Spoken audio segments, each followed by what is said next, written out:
Right breaking news చూస్తున్నారు. పాకిస్తాన్కు Bharat big shock ఇచ్చింది. అయితే అరేబియా సముద్రంలో పాక్ నేవీ కొన్ని విన్యాసాలు చేస్తుంటే అప్పుడే సీన్లోకి ఐఎన్ఎస్ విక్రాంత్ ఎంట్రీ ఇచ్చింది. ఐఎన్ఎస్ విక్రాంత్ ఎంట్రీతో పాకిస్తాన్ భయపడింది. దీంతో తన నేవీని వెనక్కి రావాలని కూడా పాకిస్తాన్ పిలుపునిచ్చింది. అయితే పహల్గామ్ ఉగ్రదాడి తర్వాత భారత్ పాక్ మధ్య సంబంధాలు పూర్తిగా చెడిపోయాయి. ఉగ్రవాదుల వెనుక పాకిస్తాన్ హస్తం ఉందని భారత్ మండిపడుతుంది.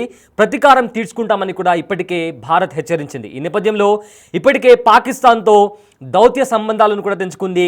పాక్ దేశీయులు ఇండియా విడిచిపెట్టి వెళ్లాలని కూడా వీసాలని కూడా ఇండియా రద్దు చేసింది. ఈ నేపథ్యంలో సింధు జలాలపై కూడా ఆంక్షలు విధించింది. అన్ని రకాల ట్రేడింగ్ని కూడా రద్దు చేసుకుంది భారత్. అయితే ఈ నిర్ణయంతో పాకిస్తాన్ కూడా ఇండియాతో అన్ని రకాల ట్రేడింగ్ కూడా రద్దు చేసుకుంది. పాక్లో ఉన్న భారతీయులు ఇండియాకి వెళ్ళిపోవాలని కూడా చెప్పింది. దీంతో పాటు యాంటీ మిసైల్ డిఫెండర్ అయిన ఐఎన్ఎస్ విక్రాంత్ని కూడా ఇండియా అరేబియన్ సముద్రంలోకి ప్రవేశపెట్టడంతో ఇదంతా చూస్తుంటే భారత్ పాక్ మధ్య యుద్ధం రాబోతుందా అంటే అవును అనే తెలుస్తుంది. అయితే పహల్గామ్ ఉగ్రదాడి తర్వాత గురువారం ప్రధాని మోదీ తీవ్ర స్థాయిలో మండిపడ్డారు. అమాయక టూరిస్టుల ప్రాణాలు తీసిన ఏ ఒక్క టెర్రరిస్టులను వారికి మద్దతిస్తున్న వారిని వదిలిపెట్టబోమని కూడా ప్రధాని మోదీ శపథం చేశారు. ఇదే నేపథ్యంలో క్యాబినెట్ కమిటీలో కూడా కీలకమైన నిర్ణయాలు తీసుకున్నారు ప్రధాని మోదీ. ఏప్రిల్ 27 వరకు భారత్లో ఉన్న పాకిస్తాన్కి సంబంధించిన సిటిజన్స్ ఎవరు కూడా ఉండకూడదు అని కూడా డెడ్లైన్ విధించారు.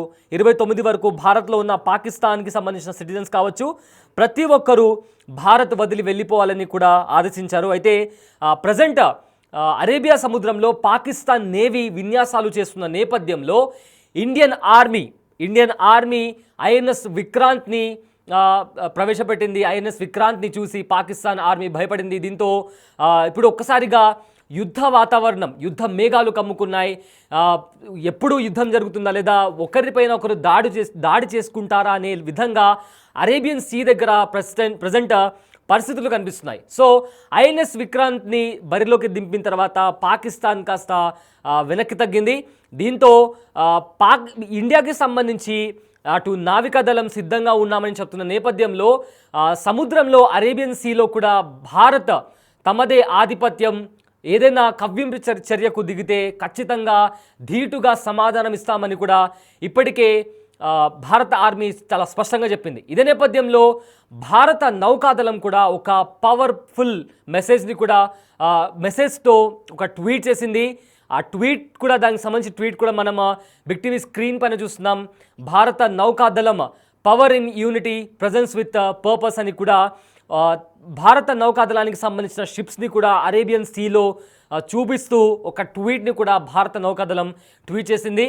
ఇంతకుముందు కూడా ఇండియన్ ఆర్మీ అఫీషియల్ ట్విట్టర్ పేజ్లో కూడా ఒక ట్వీట్ చేసింది. ఇండియన్ ఆర్మీ, మేము ఎవరికి భయపడము, ఎప్పటికీ వెనకడుగు వెయ్యము, మాకు ఏ భూభాగం కూడా దూరం కాదు, మేము ఎప్పుడూ నిరంతరం మా భూమి కోసం మేము ప్రాణాలు ఇవ్వడానికైనా ప్రాణాలు తీయడానికైనా సిద్ధంగా ఉంటామనే నేపథ్యంలో ఇండియన్ ఆర్మీ అఫీషియల్గా ట్వీట్ చేసింది.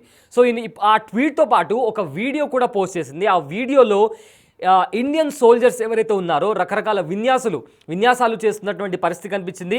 త్రూ ఎయిర్ కావచ్చు, త్రూ వాటర్ కావచ్చు, లేదా త్రూ ల్యాండ్ కావచ్చు, వాళ్ళు రకరకాల విన్యాసాలు చేస్తున్న వీడియో ఒకటి ఇండియన్ ఆర్మీ అఫీషియల్గా ట్విట్టర్లో పోస్ట్ చేసింది. ఇప్పుడు మళ్ళీ అగైన్ భారత నౌకాదళం కూడా ఒక ట్వీట్ చేసింది. ఆ ట్వీట్తో పాటు అరేబియన్ సముద్రంలో ఐఎన్ఎస్ విక్రాంత్ని ప్రవేశపెట్టడంతో ఇప్పుడు పాకిస్తాన్ మరింత భయపడుతుంది అనేలాగా కనిపిస్తుంది. అయితే పాకిస్తాన్ సైన్యం అరేబియన్ సీ దగ్గరికి వచ్చి రకరకాల విన్యాసాలు చేసి మా బలం ఇది అని చూపిస్తున్న నేపథ్యంలో ఐఎన్ఎస్ విక్రాంత్ ఒక్కసారి రాగానే పాకిస్తాన్ కాస్త వెనక్కి తగ్గినట్టు కూడా చాలా స్పష్టంగా అనిపిస్తుంది. అయితే అరేబియన్ సీకి సంబంధించిన విజువల్స్ కూడా మనము బిగ్ టీవీ స్క్రీన్ పైన చూడొచ్చు. మరోవైపు పాకిస్తాన్ ఆర్మీకి సంబంధించి వాళ్ళు చేస్తున్న ఒక స్లోగన్స్ కావచ్చు, దానికి సంబంధించిన విజువల్స్ చూడవచ్చు. అయితే ఈ మొత్తం మీద ఎప్పుడైతే పహల్గామ్లో దాడి జరిగిందో అప్పటి నుంచి భారతదేశం స్టెప్ బై స్టెప్ పాకిస్తాన్ మీద ప్రతీకార చర్య తీసుకోవడానికి సిద్ధంగా ఉంది. అయితే దీనికి సంబంధించి నదీ జలాలకు సంబంధించిన ఒప్పందం కావచ్చు, లేదా కౌంటర్ టెర్రరిజంకి సంబంధించి ఎక్కడైతే కాశ్మీర్లో వీళ్ళ టెర్రరిస్ట్ల హైడౌట్స్ ఉన్నాయో వాళ్ళ డిజిటల్ ఫుట్ ప్రింట్స్ని కనిపెట్టి నిన్న ఎన్కౌంటర్ కూడా జరిగింది. లష్కర్ ఏ తోయిబాకి సంబంధించిన ఒక కమాండర్ని కూడా ఇండియన్ ఆర్మీ వాళ్ళు హతమార్చారు. అదేవిధంగా ఎవరైతే జమ్మూ కాశ్మీర్లో టెర్రరిస్టులు ఉన్నారో వాళ్ళ స్థావరాలను గుర్తించి వాళ్ళ ఇళ్ళని కూడా ధ్వంసం చేసినటువంటి పరిస్థితి నిన్న కనిపించింది. అండ్ అదేవిధంగా జమ్మూ కాశ్మీర్లోని ప్రతి ప్రాంతంలో అడవులకు సంబంధించి కావచ్చు, లేదా కొండ ప్రాంతాల్లో సంబంధించి కావచ్చు, లేదా మారుమూల ప్రాంతాల్లో కూడా సర్చ్ ఆపరేషన్ స్టార్ట్ చేసి కుంబింగ్ చేసి వాళ్ళను వెతికి మరీ పట్టుకొని ఖచ్చితంగా వాళ్ళు చేసిన తప్పుకు శిక్షిస్తామని కూడా ఇప్పటికే ఇండియన్ ఆర్మీ చాలా స్పష్టంగా కనిపించింది, చాలా స్పష్టంగా చెప్పింది.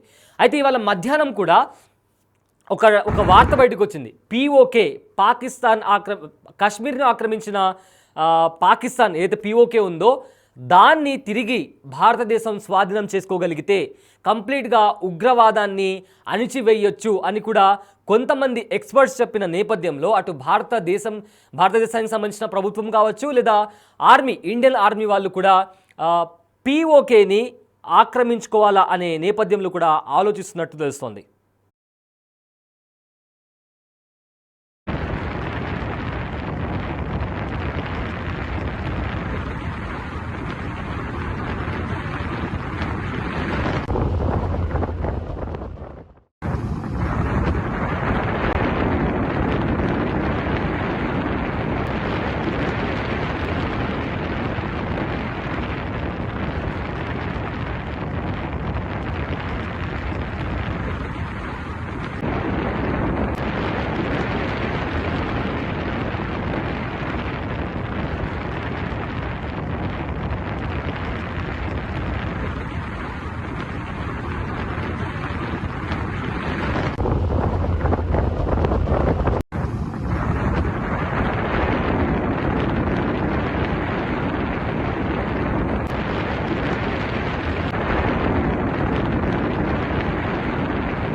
రైట్, గ్వాదర్ ఓడరేవు సమీపంలో కొన్ని మిసైల్స్తో పాకిస్తాన్ విన్యాసాలు చేసింది. అయితే పాకిస్తాన్ చర్యకు ధీటుగా సమాధానం ఇచ్చింది భారత్.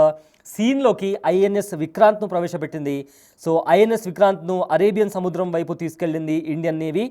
దీంతో INS విక్రాంత్ రంగంలోకి దిగడంతో పాక్ వెన్నుల్లో వణుకు పుట్టిందని చెప్పుకోవచ్చు. అయితే నౌకలు, విమానాలు దూరంగా ఉండాలంటూ నోటిఫికేషన్ కూడా రిలీజ్ చేసినట్టు తెలుస్తుంది పాకిస్తాన్. అయితే ఏ మిషన్కైనా సిద్ధంగా ఉన్నామంటూ ఇండియన్ నేవీ కూడా కౌంటర్ ఇచ్చినటువంటి పరిస్థితి కనిపిస్తుంది. అంటే పాకిస్తాన్ వాళ్ళు ఒక వార్నింగ్ లాగా ఏవైతే నౌకలు, విమానాలు ఉన్నాయో అవి దూరంగా ఉండాలంటూ చెప్పిన నేపథ్యంలో ఎలాంటి మిషన్కైనా మేము రెడీగా ఉన్నాము, మిమ్మల్ని ధీటుగా ఎదుర్కోవడానికి రెడీగా ఉన్నామని కూడా ఇండియన్ ఆర్మీకి సంబంధించిన నౌకాదళం కూడా అదే రేంజ్లో కౌంటర్ ఇచ్చిన పరిస్థితి కనిపిస్తుంది. అయితే మరోవైపు బార్డర్ దగ్గర కూడా రెండు దేశాలకి సంబంధించిన సైనికులు కూడా భారీ మొత్తంలో, పెద్ద మొత్తంలో చేరుకుంటున్నాయి. అటు పాకిస్తాన్ కూడా వార్ ట్యాంక్స్ని కూడా బార్డర్